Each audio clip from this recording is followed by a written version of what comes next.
ओम नमो भगवते वासुदेवाय। ओम नमो भगवते वासुदेवाय। ओम नमो भगवते वासुदेवाय। ओम अज्ञानतिमिरान्धस्य ज्ञानाञ्जनशलाकया चक्षुरुन्मिलितं येन तस्मै श्रीगुरवे नमः।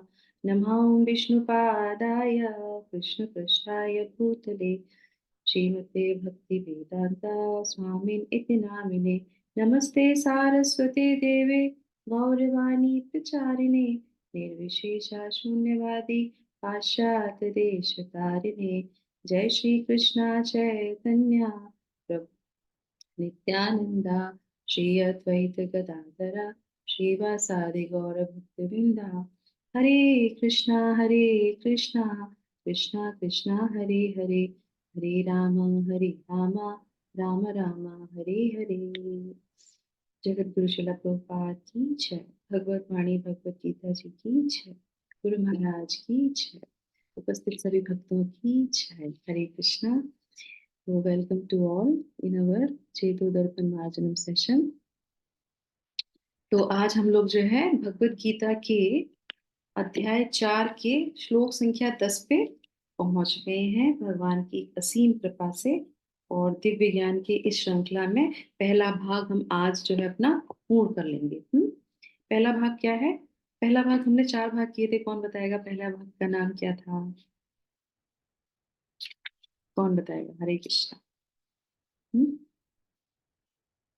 4 भाग किए थे हमने। किसने लिखा? नोट डाउन किया? हम्म। नहीं। ट्रांसडेंटल नॉलेज है ये। भगवान जो है दिव्य ज्ञान है ये। तो प्रथम जो खंड है 1 से लेकर 10 तक के श्लोकों में, उसमें हम भगवान के बारे में जानते हैं। हम्म। भगवान की दिव्यता के बारे में जानते हैं। भगवान, पोजीशन ऑफ कृष्णा। तो पी, फर्स्ट एक्रोनिम क्या हो गया? पी। और पूरा एक्रोनिम क्या था? अब याद आया कुछ पी से? ये ट्रांसडेंटल नॉलेज कब की? ऐसे याद कर लो। ये नॉलेज जो है भगवान ने कब दी थी? बहुत पहले दी थी।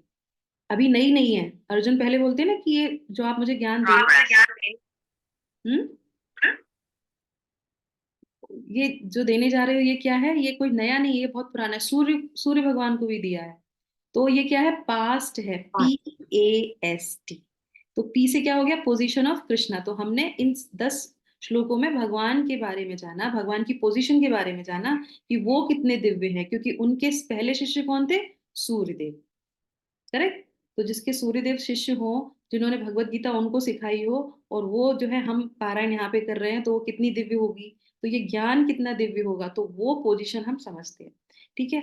तो आज के सत्र के बाद 2 दिन का हमारा अवकाश रहेगा। उसके बाद मंडे को हम फिर से मिलेंगे। तो हम आपको एक छोटा सा होमवर्क भी देंगे, छोटा सा, ऐसे ही थोड़ा सा अपने ऊपर मंथन करने के लिए, चिंतन करने के लिए, है ना। क्योंकि इसके ऊपर हम थोड़ा विचार कर सकें और अपने जीवन में अपना सकें। ठीक है। तो याद दिला देना, नहीं तो मैं भूल जाऊंगी। इसलिए मैंने आप लोगों को बता दिया। तो शुरुआत करते हैं श्लोक का। और उसका तात्पर्य काफी बड़ा है। श्रील प्रभुपाद ने बहुत अच्छे से इसको समझा है। तो हमने क्या बताया था कल के श्लोक में? जब वो बोलते हैं कि जन्म कर्म च मे दिव्यम यो वेति तत्वतः, और तत्वा देहम पुनर्जन्मा नेति मामे नेति सो अर्जुना। तो जो है मेरे धाम को पहुंचते हैं, प्राप्त होते हैं सनातन धाम को। तो वो कहते हैं कि किसने देखा, कौन गया, कैसे हुआ। वो उनके अंदर से ये जिज्ञासा आती है। तो भगवान परमात्मा के जो है तुरंत समझ जाते हैं, और फिर वो जो है इसको भी क्लियर करते हैं इस श्लोक के माध्यम से। तो श्लोक संख्या 10, अध्याय 4।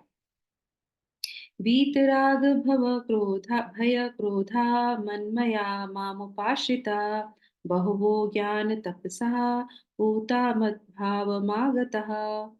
तो क्या बोल रहे हैं यहाँ पे? आसक्ति, भय तथा क्रोध से मुक्त होकर। वीत मतलब क्या होता है? बीत गया सो कल। तो ये वीत वही है जो छोड़ दिया जाता है, जो गिव अप कर देते हैं, तो छोड़, है ना। तो बीत वो हो गया। उसके बाद क्या? राग भय क्रोधा। भय तथा क्रोध, आसक्ति, भय तथा क्रोध से मुक्त होकर, मुझ में पूर्णतया तन्मय होकर, और मेरी शरण में आकर।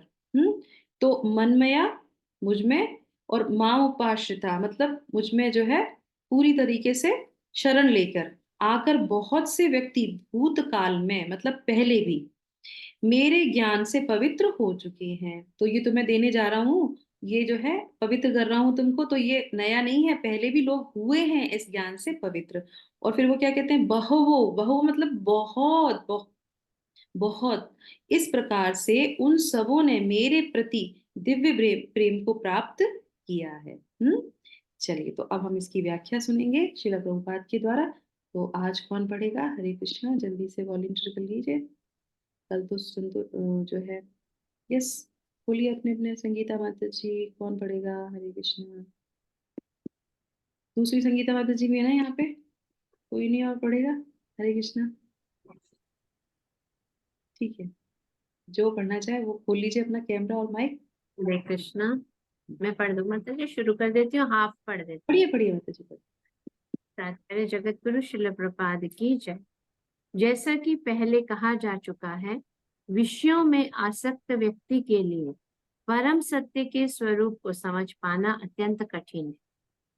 सामान्यतया जो लोग देहात्म बुद्धि में आसक्त होते हैं, वे भौतिकतावाद में इतने लीन रहते हैं कि उनके लिए यह समझ पाना असंभव सा है कि परमात्मा व्यक्ति भी हो सकता है। ऐसे भौतिकतावादी व्यक्ति इसकी कल्पना तक नहीं कर पाते कि ऐसा भी दिव्य शरीर है जो नित्य तथा सच्चिदानंदमय है। भौतिकतावादी धारणा के अनुसार शरीर नाशवान, अज्ञानमय तथा अत्यंत दुखमय होता है। अतः जब लोगों को भगवान के साकार रूप के विषय में बताया जाता है, तो उनके मन में शरीर की यही धारणा बनी रहती है। ऐसे भौतिकतावादी पुरुषों के लिए विराट भौतिक जगत का स्वरूप ही परम तत्व है। फलस्वरूप वे परमेश्वर को निराकार मानते हैं और भौतिकता में इतने तल्लीन रहते हैं कि भौतिक पदार्थ से मुक्ति के बाद भी अपना स्वरूप बनाए रखने के विचार से डरते हैं। जब उन्हें यह बताया जाता है कि आध्यात्मिक जीवन भी व्यक्तिगत तथा साकार होता है, तो वे पुनः व्यक्ति बनने से भयभीत हो उठते हैं। फलतः वे निराकार शून्य में तदाकार होना पसंद करते हैं। सामान्यतया वे जीवों की तुलना समुद्र के बुलबुलों से करते हैं, जो टूटने पर समुद्र में ही लीन हो जाते हैं। पृथक व्यक्तित्व से रहित आध्यात्मिक जीवन की यह चरम सिद्धि है। यह जीवन की भयावह अवस्था है, जो आध्यात्मिक जीवन के पूर्ण ज्ञान से रहित है। इसके अतिरिक्त ऐसे बहुत से मनुष्य हैं जो आध्यात्मिक जीवन को तनिक भी नहीं समझ पाते।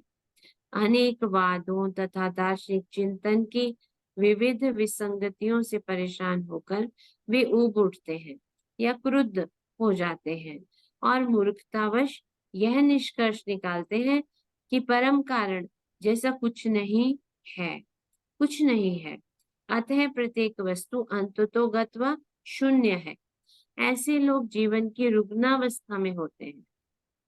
कुछ लोग भौतिकता में इतने आसक्त रहते हैं कि वे आध्यात्मिक जीवन की ओर कोई ध्यान नहीं देते, और कुछ लोग तो निराशावश सभी प्रकार के आध्यात्मिक चिंतनों से क्रुद्ध होकर प्रत्येक वस्तु पर अविश्वास करने लगते हैं। इस अंतिम कोटि के लोग किसी न किसी मादक वस्तु का सहारा लेते हैं और उनकी को मति विभ्रम को कभी कभी आध्यात्मिक दृष्टि मान लिया जाता है। मनुष्य को भौतिक जगत के प्रति आसक्ति की तीनों अवस्थाओं से छुटकारा पाना होता है। ये है आध्यात्मिक जीवन की उपेक्षा, आध्यात्मिक साकार रूप का भय और जीवन की हताशा से उत्पन्न शून्यवाद की कल्पना। जीवन की इन तीनों अवस्थाओं से छुटकारा पाने के लिए प्रामाणिक गुरु के निर्देशन में भगवान की शरण ग्रहण करना और भक्ति में जीवन के नियम तथा विधि विधानों का पालन करना आवश्यक है। भक्ति में जीवन की अंतिम अवस्था भाव या दिव्य ईश्वरीय प्रेम कहलाती है। हरे कृष्णा माता जी, बस यहाँ तक पढ़िए। हम इसके बाद पहले थोड़ी व्याख्या कर लेते हैं और फिर लास्ट में इस पैराग्राफ को पढ़ लेंगे, ठीक है?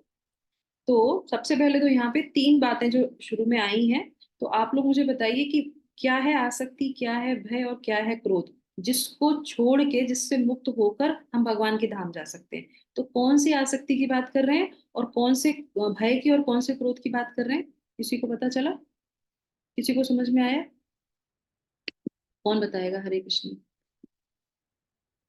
हम्म। किस आसक्ति की बात की जा रही है?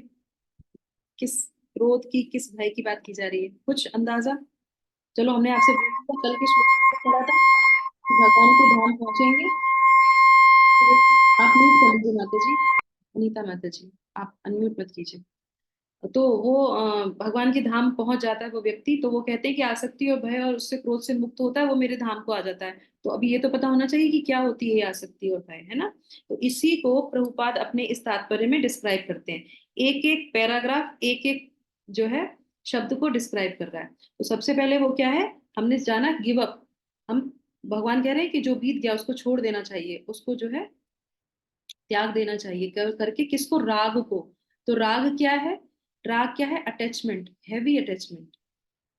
इस चीज का हैवी अटैचमेंट है। तो यहाँ पे शुरू के जो तात्पर्य है, शुरू का पैराग्राफ है, उसमें ही वो बताते हैं कि आसक्त व्यक्तियों के लिए परम सत्य के स्वरूप को समझ पाना अत्यंत कठिन होता है। आसक्त व्यक्तियों के लिए, जो सबसे ज्यादा अटैचमेंट होगा, वो भगवान की चीजों को नहीं समझ पाता। और उसके बाद जो है देहात्म बुद्धि, जो ज्यादा अटैचमेंट वाले होते हैं उनको क्या बोलते हैं? शिला प्रभुपाद उसको बोलते हैं देहात्म बुद्धि। कौन सा अटैचमेंट है? बॉडीली अटैचमेंट है। ठीक है, अपनी अपने आप को शरीर मानना और शरीर से ज्यादा आसक्त रहना, उन व्यक्तियों के लिए बोल रहा है देहात्म बुद्धि। हमने ये सेकंड चैप्टर में पढ़ा था। और उसके बाद जो है, ये भौतिकतावाद में इतने लीन रहते हैं कि उनके लिए यह समझ पाना असंभव सा है कि परमात्मा व्यक्ति भी हो सकता है। दूसरा पॉइंट, तो भगवान को जो परमात्मा नहीं मानते, अब आप मुझे बताइए, भगवान को जो परमात्मा नहीं मानते, सॉरी व्यक्ति नहीं मानते, उसको क्या बोलते हैं? तो सिंपल है ना? समझ में आ रहा है धीरे धीरे? दिव्य ज्ञान है, थोड़ा टाइम लगता है समझने में। तो क्या है? व्यक्ति विशेष न मानने से वो क्या हो जाते हैं? निर्विशेष। व्यक्ति विशेष नहीं माना ना भगवान को, तो क्या हो गया? निर्विशेषवादी। तो यहाँ पे किसकी बात की जा रही है? निर्विशेषवादी। तो फर्स्ट कैटेगरी, राग की कैटेगरी में कौन आते हैं? निर्विशेषवादी, जो भगवान को व्यक्ति नहीं मानते हैं। ठीक है। तो अब क्योंकि वो आसक्त कितने होते हैं किसमें? बॉडली कॉन्सेप्ट में। ऐसे भौतिकतावादी व्यक्ति इनकी कल्पना तक नहीं कर पाते कि ऐसा भी दिव्य शरीर होता है। ठीक है। अब ये दूसरी चीज आ गई, तो वो विश्वास नहीं कर पाते। क्यों? जैसे मान लीजिए हमें इस शरीर में बहुत कष्ट मिला। हम्म। और उसके बाद हमने बोला कि नहीं, हम यहाँ से जाएंगे भगवान के धाम पे, तो हम हमेशा जो है आनंद, सत्यचित आनंद में रहेंगे। बोले नहीं नहीं नहीं नहीं भैया, बहुत हमको कष्ट मिले शरीर में, हमको तो शरीर चाहिए ही नहीं। वो इस कॉन्सेप्ट में आ जाते हैं। जैसे मान लीजिए दूध पीते हैं, दूध से एक कहावत कही जाती है, दूध का जला छाछ भी फूक फूक के पीता है। अब छाछ क्या होता है? छाछ तो ठंडा होता है, और पीने पे भी ठंडा लगता है, अंदर में भी ठंडा करता है। पर वो दूध से जल गया होता है, इसलिए उसको डर लग जाता है। इसलिए वो जैसी व्हाइट चीज देखेगा, क्योंकि नहीं नहीं, इससे तो हम जल जाएंगे। तो ये जो है किन की चीजें होती है? निर्विशेषवादों की, शून्यवादों की। तो वो क्या कहते हैं कि सब कुछ शून्य से आया है और शून्य में चला जाएगा। तो वो कहते हैं कि नहीं, ये शरीर, वहां पे भी हमारे पास सच्चित आनंद शरीर रहता है, और इससे हम इंजॉय, नहीं, हमें इंजॉय करना ही नहीं है। मान लीजिए हम लोग को बुखार आ गया। बुखार आने पे क्या हुआ? पैरों में दर्द, शरीर में दर्द, कहीं पे भी दर्द हो गया। उसके बाद उसको मेडिसिन दी कि आप ये मेडिसिन खा लीजिए, आप ठीक हो जाएंगे।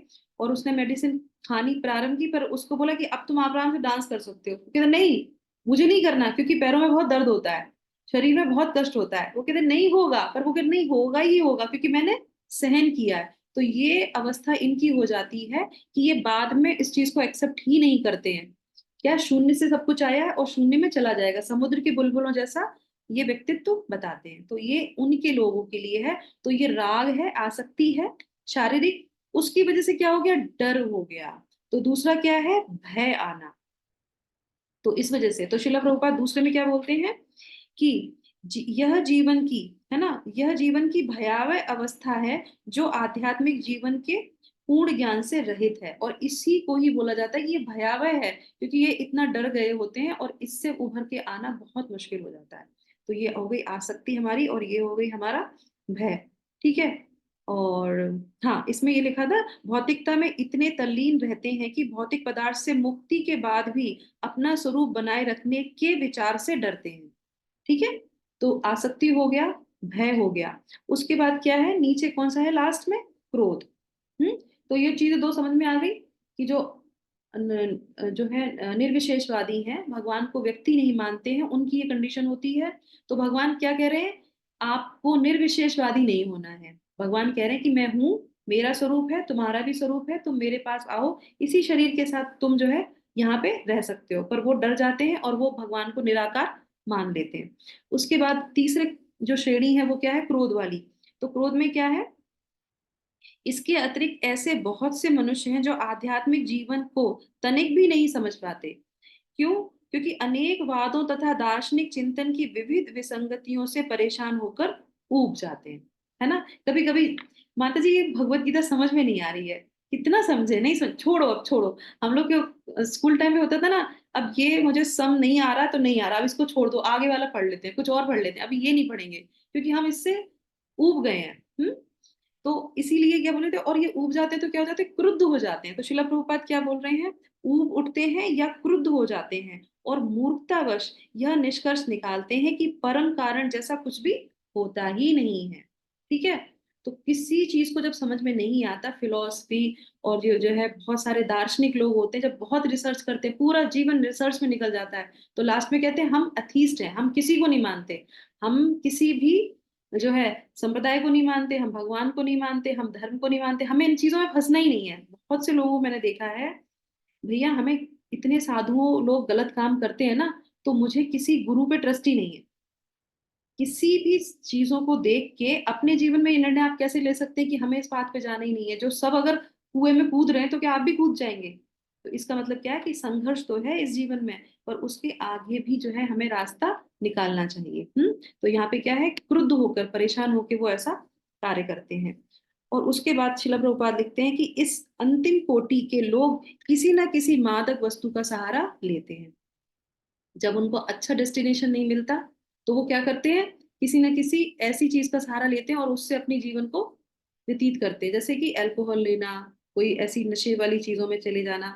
फेडअप हो जाते हैं ना बहुत। एक बार एक क्या होता है, मुझे याद आया, एक मोटिवेशनल स्पीकर होता है, वो जाते हैं एक जगह और वहां पे स्पीच दे रहे होते हैं कि हमें ऐसे नहीं होना चाहिए, हमें ये करना चाहिए, वो करना चाहिए, बहुत काफी हो जाता है। उसके बाद उनके बीच में जो है उनके स्पीच को रोका जाता है, वो बाहर निकल के आते हैं ऑडिटोरियम से, और आके बाहर जो है सिगरेट पी रहे होते हैं। और उससे पहले उन्होंने यही बात बोली होती कि सिगरेट नहीं पीनी चाहिए, इन सब चीजों से हमारे शरीर में वो होता है। वो कहते हैं कि आप सिगरेट क्यों पी रहे हैं? कह रहे मेरा दिमाग खराब हो गया, सुबह से 4 लेक्चर दे चुका हूँ। लेक्चर किस पे दे रहे हैं, मोटिवेशनल स्पीकर हैं कि इन सब चीजों में नहीं फंसना चाहिए, पर खुद उस चीज से फेडअप हो गए, खुद उससे परेशान हो गए। क्यों? क्योंकि जब तक भगवान की शक्ति आपके साथ नहीं है, आप किसी भी चीज में संतुष्ट नहीं हो सकते। आप दिखा सकते हैं कि ऐसे रहना चाहिए, ऐसे आनंद मिलता है, पर आनंद तो भगवान से ही मिलता है। करेक्ट? आप मान लीजिए जैसे भगवान की हम सेवा करते हैं, जब 4-5 दिन लगातार हमें कोई सेवा मिलती है तो हमारा शरीर थक जाता है, थक जाता है, पर हमारा आत्मा हम बहुत प्रसन्न होती है। कैसे प्रसन्न होती है? क्योंकि हम भगवान की सेवा कर रहे हैं। और इसी जगह हम भौतिक चीजों में, अगर कोई मेहमान आ गए, किसी के चले गए, या कुछ बहुत हो गई, तो निरंतर अगर हम कोई कार्य करते रहते हैं तो हमारा शरीर, मन, आत्मा, दिमाग सब कुछ थक जाता है और हम क्या हो जाते हैं, परेशान हो जाते हैं। पर भगवान के कार्य में आपने देखा होगा, लोग इतनी इतनी सेवा करते हैं पर वो कभी परेशान नहीं होते, वो आनंद में रहते हैं। इतनी थकान के बाद भी क्या करेंगे, जाके डांस करेंगे मंदिर में जाके। क्यों? क्योंकि आनंद में है वो। और इसका जो भेद है, और इसका जो, जिसको बोलते हैं कि इसको हम वो, ये निर्विशेषवादी, मायावादी और जो सांसारिक भौतिक लोग हैं, इसको समझ ही नहीं पाते। वो कहते हैं ये हरे कृष्ण वाले हर हमेशा इतना डांस कैसे करते रहते हैं? डांस इसलिए करते रहते हैं क्योंकि ये आनंद में रहते हैं, क्योंकि ये भगवान के समीप रहते हैं। तो यहाँ पे इसकी बताया जा रहा है। और उसके बाद फिर जो है क्या बोल रहे हैं कि आध्यात्मिक दृष्टि, हाँ, और उनके मति विभ्रम को कभी कभी आध्यात्मिक दृष्टि मान लिया जाता है। मनुष्य को भौतिक जगत में के प्रति आसक्ति की तीनों अवस्थाओं से छुटकारा पाना होता है। तो यहाँ पे भगवान जो 3 अवस्थाएं जो बोली हैं, वो क्या है, हमारा राग, भय और क्रोध, इन तीनों अवस्थाओं से हमें छुटकारा पाना चाहिए। ठीक है, तो अब हम आ जाते हैं यहाँ पे। तो ये चीज समझ में आ गई ना, तीनों चीजें? है ना। तो इसको छुटकारा करने के लिए भगवान बोल रहे हैं कि ये चीज अगर आप छूटोगे तो मेरे धाम पे जाओगे। अब भगवान को ही नहीं मानेंगे तो भगवान के घर कैसे जाएंगे, है ना। तो उसके बाद आ जाता है, फिर आ जाते हैं वो कि हम इन सब चीजों से शुद्ध कैसे हो सकते हैं।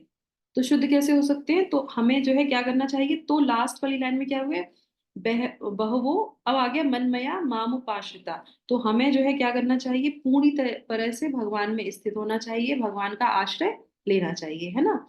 और उसके बाद जो है बहवो, ऐसे बहुत से लोग हैं जो ऐसे ही पाथ को, इन तीनों की कैटेगरी वाले भगवान तक नहीं जाते। शून्यवादी, निर्विशेषवादी, मायावादी, ये भगवान तक नहीं जाते।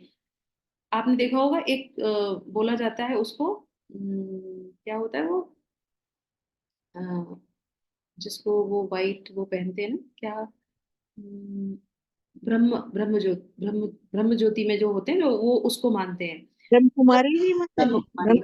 हाँ, तो वो एक संस्था चल रही है, हम उस पर डायरेक्ट नहीं बोल रहे।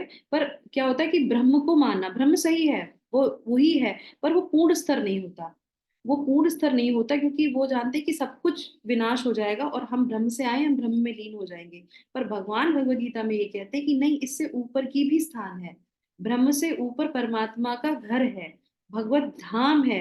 उस धाम पे जाने की भगवान बात कर रहे हैं। तो हमें उस पर डरना चाहिए, डरना नहीं चाहिए कि ये शरीर दोबारा मिलेगा, अब वहां जाएंगे तो फिर से हमें परेशानी मिलेगी। तो बुद्धिस्ट होते हैं, ये सब होते हैं, ये इसी कैटेगरी में आते हैं, ठीक है।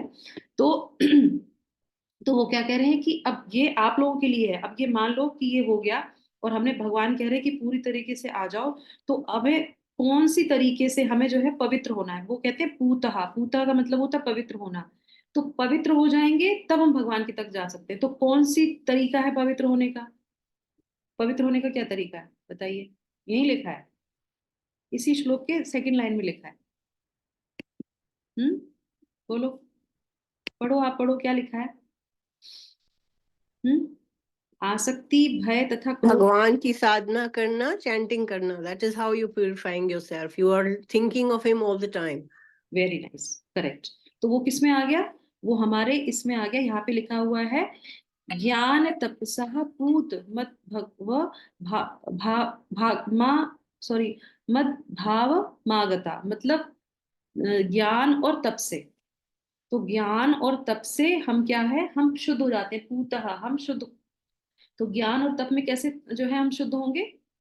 तो तपस्या की भी तीन श्रेणियां होती हैं, है ना। भगवत गीता के 17वें अध्याय को आप अगर खोल के देखेंगे तो उसमें बताते हैं कि तीन तरीके से जो है तपस्या की जाती है। तीन तरीके से, ये अभी मैं नहीं बताऊंगी, टाइम नहीं है हमारे पास, आप लोग पढ़ लीजिएगा उसको। 17वें अध्याय का 14वां, 15वां, 16वां आप उसको कर सकते हैं। हमारी वाणी की तपस्या, शरीर की तपस्या और मन की तपस्या, तीन तरह की तपस्या हमको करनी पड़ती है, करेक्ट। और इसी तरीके से ज्ञान। तो सबसे पहले हम यहाँ पे ले लेते हैं, जैसे कि तपस्या का मतलब होता है कि अगर आपको भगवान तक जाना है, तो भगवान क्या है, भगवान तो एक जो है शक्ति है। तो अगर हमें वहां तक जाना है तो हमें भी उस वैसा ही बनना पड़ेगा। तो क्या करना पड़ता है, तपस्या। सोना अगर बनना है तो क्या करना पड़ेगा, आग में जाना ही पड़ेगा। जब तक हम तपेंगे नहीं तब तक हम सोना नहीं बन सकते। तो हमें अपने आप को सोना बनाना है तो तपस्या, आग में जाना ही पड़ेगा, ठीक है।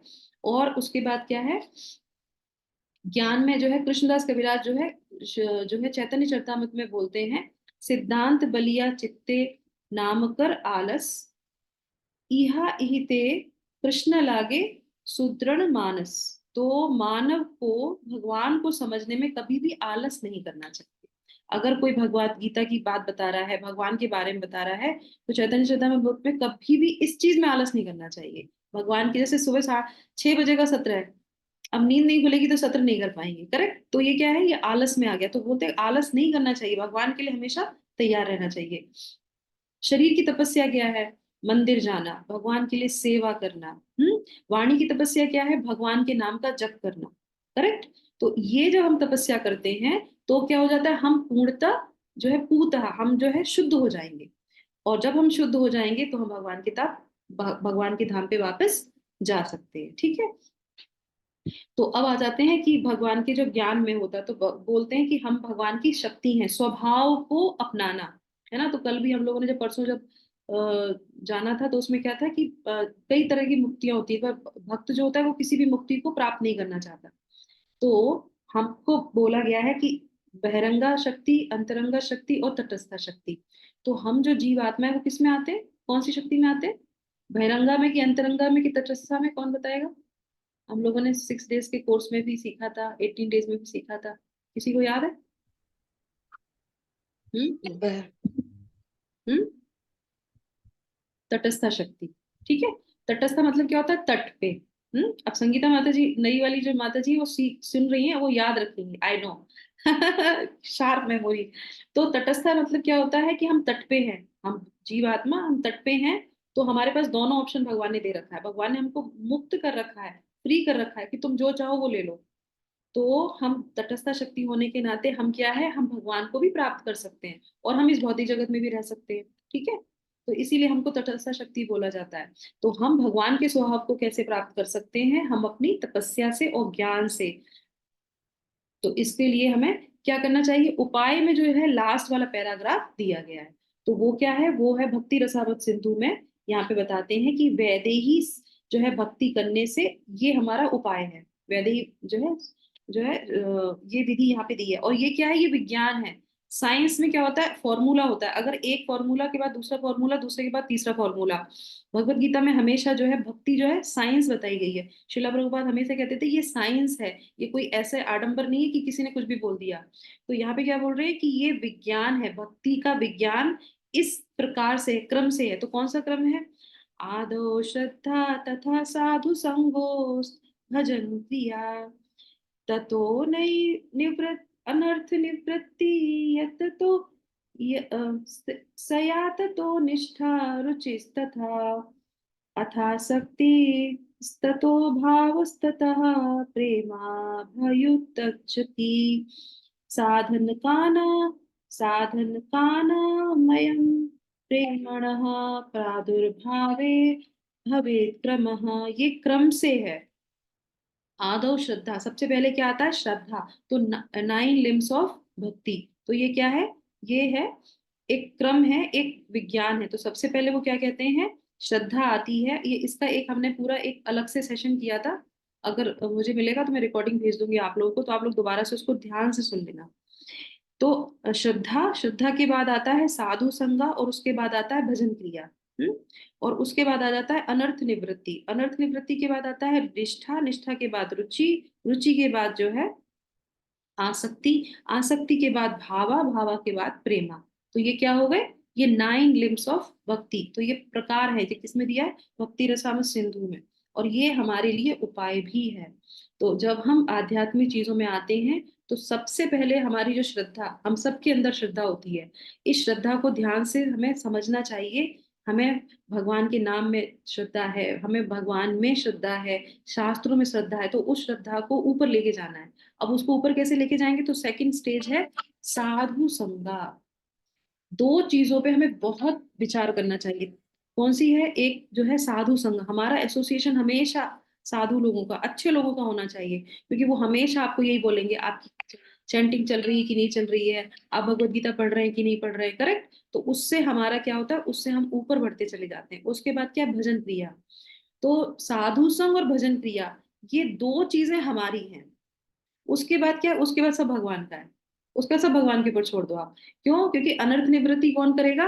भगवान करेंगे। पर वो तभी करेंगे जब हम साधना अच्छी करेंगे, हम डेली चैंटिंग करेंगे, हम डेली शास्त्रों को पढ़ेंगे, हम डेली जो है मंदिर जाके कुछ सेवा करेंगे। और उससे जो है हमारी जो है अनर्थ निवृत्ति होगी, और उसके बाद जो है निष्ठा होगी। है ना? निष्ठा क्या होती है कि नहीं, अब कुछ भी हो जाए हम इस भक्ति मार्ग को नहीं छोड़ेंगे, चाहे कुछ भी हो जाए। और उसके बाद क्या है? रुचि आ जाती है। एक होती है, अच्छा आप अपने आप लोग को ही, हम लोग देख लीजिए, मैं अपने आप को ही देख लेती हूँ। जब मैं शुरू शुरू में आई थी इसमें, तब श्रद्धा थी कि कुछ पढ़ना है, भगवान के बारे में जानना है, ऐसे करके बस इतना ही तो था। जैसे आप लोग आए क्लास में कि भगवत गीता के बारे में जानना है, करेक्ट। इतनी श्रद्धा तो लेके आते हैं कि सीखना है। फिर क्या होता है? भजन करने लगते हैं, नाम जो है लेते लेते लेते लेते, जिसकी जितनी जल्दी अनर्थ निकल जाते हैं, जितनी जल्दी उसका मन शुद्ध हो जाता है, वो क्या करता है? परंपरा को अपनाना है, गुरु को अपनाना है। इतनी निष्ठा हो जाती है इस बात पे कि वो किसी से भी लड़ सकता है, किसी से भी वो बैर कर सकता है कि नहीं, क्योंकि ये प्रोसेस में है। वो इस विज्ञान को उसने जान लिया है। और उसके बाद क्या होता है? एकदम शुद्ध होने के बाद वो कहता है कि नहीं, अब गुरु को अपनाना है। और फिर क्या होता है? शिक्षा, शिक्षा के बाद दीक्षा, है ना। तो अब हम पीछे से देखेंगे कि शुरुआत हमने कहाँ करी थी। हमने तो दीक्षा के लिए सोचा भी नहीं था, क्योंकि हमें पता ही नहीं था। हमने तो सिर्फ भगवत गीता सीखने के लिए हम आए थे, हमने सिर्फ हरि नाम लिया था, और फिर बाद में क्या हुआ, हमारी दीक्षा हो गई। तो ये क्या हुआ, ये भगवान ने हमको ऑटोमेटिकली उस स्तर से ऊपर उठा दिया, आसक्ति में आ गए, निष्ठा में आ गए, और उसके बाद क्या है, प्रेम और भाव और प्रेम।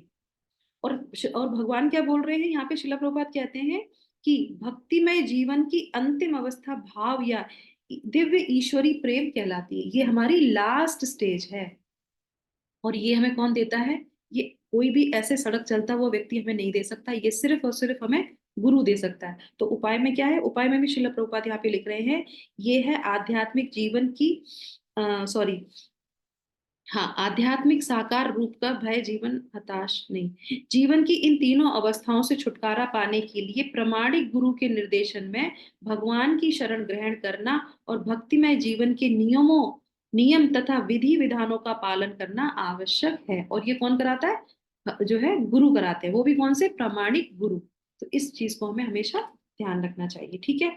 और लास्ट वाले पैराग्राफ में यही इसी चीज को जो है डिस्क्राइब किया लास्ट वाले उसमें, कि अगली अवस्था में गुरु से दीक्षित होकर नव दीक्षित भक्त उसके आदेशानुसार भक्ति योग प्रारंभ करता है। इस प्रकार सदगुरु के निर्देश में भक्ति करते हुए वह समस्त भौतिक आसक्ति से मुक्त हो जाता है। हो गया ना, उपाय मिल गया कि नहीं मिल गया, कि गुरु के शरण में आने से वो इन सब से मुक्त हो जाएगा, क्योंकि गुरु जो है हमें सही चीज, सही ज्ञान देते हैं। और उसके बाद वो क्या बोलते हैं कि ईश्वर के प्रति प्रेम ही जीवन की सार्थकता है। तो इस जीवन में अगर हम भगवान के प्रेम को प्राप्त करते हैं, तो यही हमारी सार्थकता है। तो अब आप बताइए कि अब मैंने आपको बोला था कि मैं आपको कुछ बताऊंगी, है ना, लास्ट में पूछूं, वो होमवर्क दूंगी। तो यहाँ पे क्या है, निष्कर्ष में ये आता है कि वीत राग भय क्रोध से मुक्त हमें होना है, और उसके लिए भगवान को क्या मानना चाहिए, व्यक्ति विशेष मानना चाहिए। जब हम किसी को यही नहीं मानेंगे कि सामने वाला व्यक्ति है, तो हम उसकी सेवा कैसे करेंगे।